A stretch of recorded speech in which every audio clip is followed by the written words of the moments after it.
Chapter 4. Nancy was tempted to bite Jake's finger and see what happened, but instead she forced herself to push his hand away calmly. She was so furious she didn't even think about being frightened. Who did this guy think he was, anyway? Who makes these rules? She asked. You, I suppose? Clever, Nancy, Jake said with a laugh. Go to the head of the class. The longer Nancy stood there, the stronger the urge she had to push Jake Webb down the stairs. She'd already decided that he was a prime candidate for the Bedford High Vandal, not to mention the Bedford Town Jail.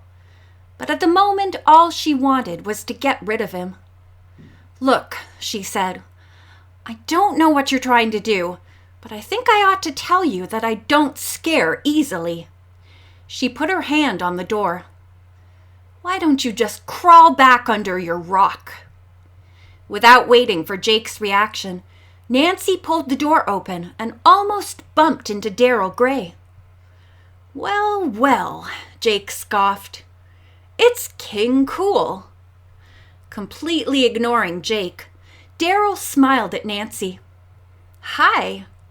I expected to see you in the cafeteria. She couldn't make it, Jake said. She had more important things to do than eat. You okay? Daryl asked Nancy. I was getting a little bored with the company, but I'm fine now, she said. How'd you know I was here? Are you kidding? Jake leaned against the door jamb and grinned. King Cool has the inside track on everything. Girls, cars, clever ways to make money. Right, King? Quickly, Daryl shifted his glance to Jake. You talk too much, Webb, he said sharply. I'm tired of the sound of your voice. Do everybody a favor and give your mouth a rest. Anything you say, King.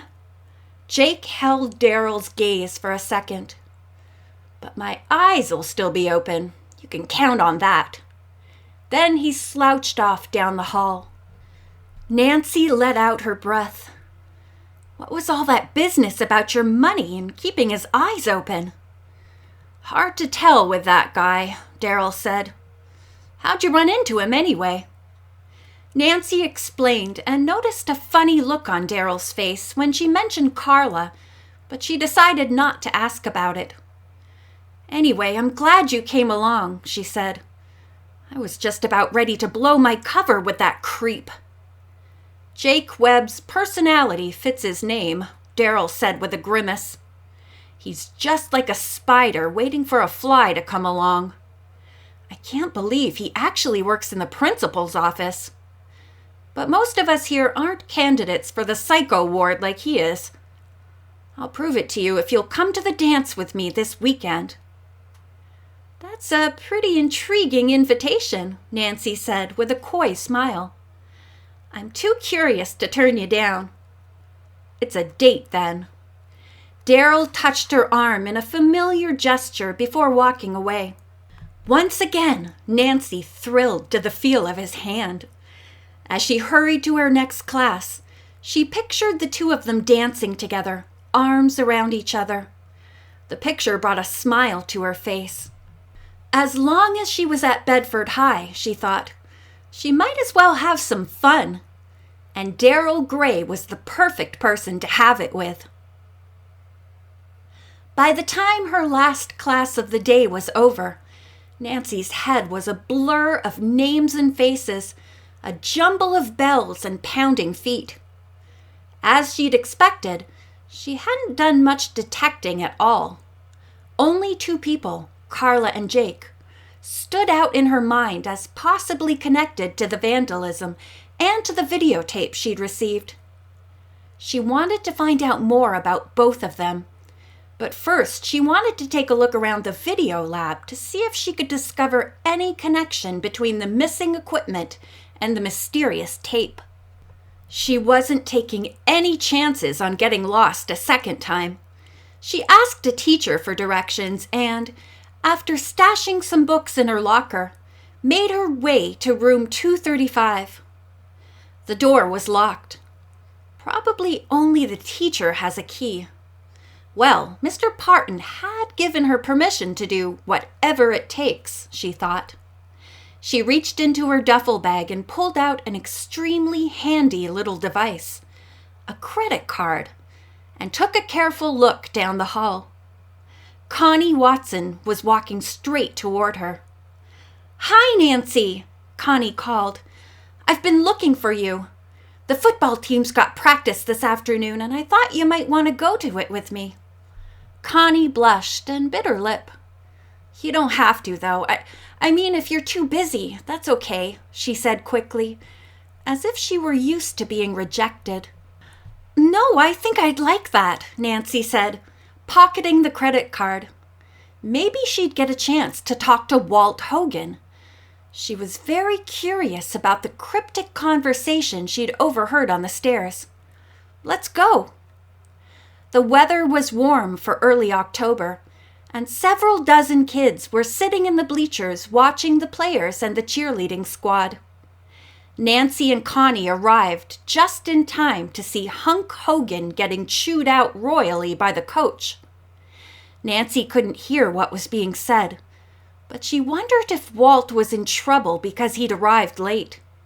If that was it, then it was probably his voice she'd heard in the main hall that morning, pleading with Jake. She hadn't recognized it when she met him, but if it was Walt, then she had more reason than ever to talk to him. The cheerleaders were energetic and colorful in their bright orange and white uniforms. Nancy admired their routines and even had to admit that Carla, who seemed to be the captain, was very good. Beside her, Connie sighed. "I'd give anything to be a cheerleader," she confided. "Of course, I'm too fat, so it's not worth thinking about. Besides, even if I were skinny, I'd never make it. Not with Carla Dalton in charge. She can't stand me." Nancy nodded sympathetically. "She's not too crazy about me either, but I don't have a clue why." "Oh, that's easy," Connie said. "Ever since you arrived at Bedford High, Daryl Gray hasn't taken his eyes off of you. Carla can't stand competition." She put her hand over her mouth and giggled. "Personally, I love seeing Carla get what she deserves." "You mean Carla and Daryl have a thing going?" Nancy asked. That explained the funny look on Daryl's face when Carla's name had been mentioned. Nancy couldn't picture Daryl being interested in someone like that, but she really didn't know him all that well. "Off and on," Connie told her. "It's been off for a couple of weeks, but when you showed up, I guess Carla decided you were invading her territory." So Carla's jealous, Nancy thought. That might make her nasty, but it didn't make her a criminal. "Actually, I'm surprised she still wants Daryl," Connie went on. "Carla's only interested in one thing: money." "Well, Daryl can't be heading for the poorhouse," Nancy remarked. "Not if he drives around in a Porsche." "It's a little weird," Connie agreed. "Especially since his father lost practically all his money a few months ago in some big business fiasco. For a while, the Grays were one of the richest families in Bedford, but now—" Connie's voice trailed off as she shook her head in sympathy. Nancy was sympathetic too, but she was also curious. Not about the Grays' money problems. That was simply none of her business. But about what other tidbits of information Connie might have. She was something of a gossip, Nancy thought, and gossips could be a big help. Connie was chattering away again, pointing out various kids on the field, when Nancy noticed the bracelet on her right wrist. "That's beautiful," she said, touching it. "What is it, Art Deco?" I don't know," Connie said nervously, fingering the intricately patterned gold. "It was a present. I don't know anything about jewelry." "I love it. It looks like an antique," Nancy told her. A little flattery never hurt when you wanted information, and besides, she really liked Connie. "So, tell me more about Bedford High," she prompted. "Hey, I hear there are some weird things going on. Stuff getting stolen and lockers broken into." "You must mean the Phantom," Connie said, seeming relieved at the change in subject. "That's what I call him, since no one knows who he is. Got any ideas?" "No, and most kids don't really care. I mean, it's all so juvenile." So much for inside information. Then Nancy had to sit on the hard bleachers for an hour as Connie proceeded to give her a detailed account of everyone's love life, grades, family, and friends. Nancy learned a lot, but nothing that was going to help. One day down, she thought. How many more to go?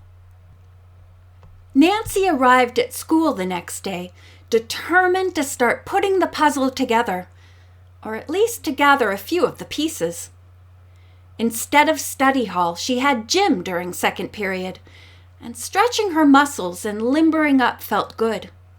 Maybe the exercise would limber up her mind, too, so she could solve the case.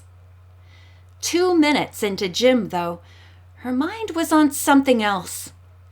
"Excuse me," a voice said. Nancy stopped in the middle of a sit-up and smiled at Carla Dalton, who was standing over her. Who knows, she thought. Maybe a smile would help. "I'd really appreciate it," Carla said, "if you'd keep your problems to yourself." "What are you talking about?" Carla put a hand on her cocked hip. "I'm talking about the way you ran and tattled to Daryl yesterday," she said nastily. "He chewed me out about it this morning. I mean, can't you fight your own battles?" "Let's get something straight," Nancy said calmly. "I didn't tattle to Daryl. He asked me how I got lost, and I told him. I don't want to fight with you, Carla," she went on. "But since you asked, yes, I can fight my own battles, and I usually win." Nancy went back to her sit-ups, still smiling, but inside she was seething. This is all I need, she thought. A cat fight. A few minutes later, though, she wondered just how petty the cat fight was going to be. It was her turn on the trampoline, and as she prepared to go into a high flip, she noticed that the girl spotting her had changed places with Carla Dalton. It threw her concentration off. It shouldn't have, but it did. And as she sprung high into the air, she knew she was off balance. There was no time to catch herself. If she'd had a reliable person spotting her, she wouldn't have worried. But Carla's back, she noticed, was conveniently turned.